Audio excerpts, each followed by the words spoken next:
Bizim izləyicilərimizi maraqlandıran mövzulardan biri də təbii ki, gəlir yaxırıq nəhayət o yerə İsrail-Fələstin Qəzzada gedən proseslər. Çünki görürəm YouTube-da izləyicilərimizin əksər şərhləri onunla bağlıdır. Sizin bir din xadimi kimi bu məsələyə mövqeyiniz?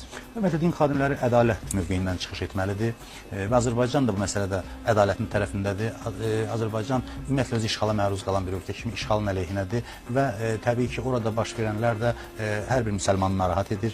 Biz istənilən bir ölkədə təcavüzə qarşıyıq. Orada o Şeyx Cərrah məhəlləsindən 27 ailənin köçürülməsi ilə, Fələstinli ailənin köçürülməsi ilə bu hadisələr başlandı və sonradan da belə növbəti qanlı münaqişəyə çevrildi. Azərbaycan dövləti də, Azərbaycan xalqı da ümumilikdə işğaldan əziyyət çəkən bir uzun illər dövlət kimi Fələstin xalqının hüquqlarının müdafiəsində olub. Bəzən burada müəyyən dairələr yanlış bir rəy yaratmağa çalışır ki, Fələstin Ermənistanı dəstəkləyib filan. Amma bu tamamilə yanlışdır, reallıqları əks etdirmir. Fələstin səfirliyi Azərbaycanda var, amma Ermənistanda yoxdur. Fələstin Azərbaycanda müharibə gedən zaman Xarici İşlər Nazirliyinin bəyanatı olub, Azərbaycana dəstək bəyanatı. Təbii ki, bundan artıqını edə də bilməz, özü işğala məruz qalmış bir dövlətdir. Orada müharibə Həmasla İsrail arasında getmir. Yəni orada bir daha deyirəm, bu tarixi sadəcə obyektiv araşdırmaq lazımdır və orada məsələ bir daha torpaqların işğal olunmasıdır, BMT qətnamələrinə riayət olunmamasıdır. Azərbaycan cəmiyyətində də mən düşünürəm ki, bu məsələ ilə bağlı kifayət qədər ədalətli mövqedə dayanan insanlar var. Amma bəzən bilirsiniz, müəyyən fikirlərdə yanlışlığa yol verilir, yanlış təbliğat aparılır, bəzi kütləvi informasiya var. Hətta bəzən mənşəyi də bilinmir, haradan qaynaqlanır və ümumiyyətlə Azərbaycanın İslam dünyası ilə həmrəyliyinə, İslam müsəlman dövlətləri ilə münasibətlərinin korlanmasına xidmət edən müəyyən bir fikirlər bəzən cəmiyyətə ötürülür və bu da indiki dövrdə olduqca zərərlidir.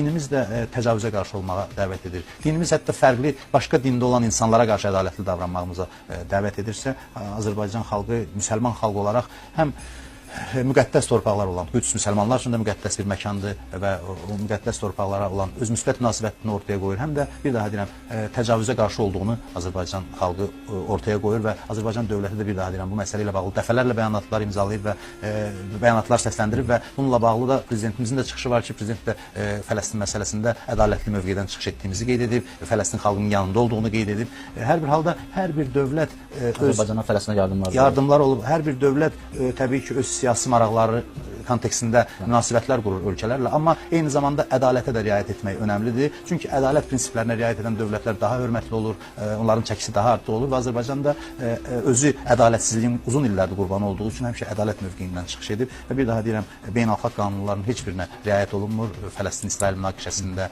orada yəni qətnamələrin heç birinə əməl olunmur və mən düşünürəm ki, bu təcavüzə hər bir halda son qoyulmalıdır və orada olan xalqlar, Yahudi və Fələstin xalqları orada öz taleylərini birgə müəyyən etməlidir. Düz dində razılaşmaya gəlmək çətin olur, razılaşmaq çox çətindir.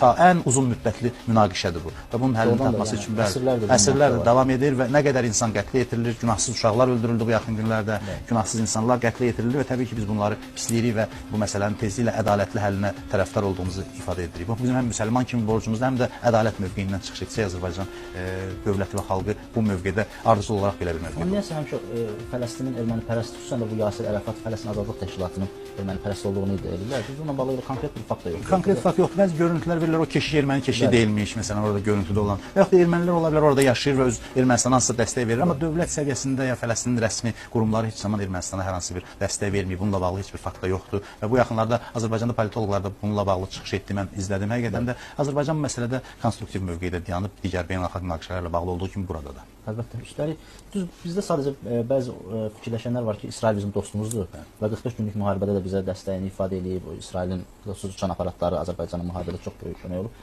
O kontekstdən yanaşırlar. Bu nə dərəcədə düzgün yanaşmadır? Bilirsiniz, mən ümumiyyətlə heç bir məsələyə bu kontekstdən yanaşmağın tərəfdarı deyiləm. Azərbaycan öz iqtisadi gücü, hərbi gücü hesabına müharibədə qələbə çalıb və onu da heç kimsə heç bir silah havaya verməyib təbii ki və biz amma hər bir halda bir daha deyirəm, bu məsələlərdə bütün şərait nəzərə alınmaqla Azərbaycan dövləti və xalqı ədalətli mövqedən çıxış etməlidir. Çünki bu tarixi günlərdir. Biz də necə ki biz tariximizdə bizə qarşı olan münasibəti unutmuruq və hər bir dövlətin münasibəti bizim yaddaşımızda qalır dar günümüzdə. Eləcə digər xalqlar da belə məqamlarda ədalət sorağındadılar və biz də bu ədalətli mövqeyi göstərməliyik və hesab edirəm ki, göstəririk də.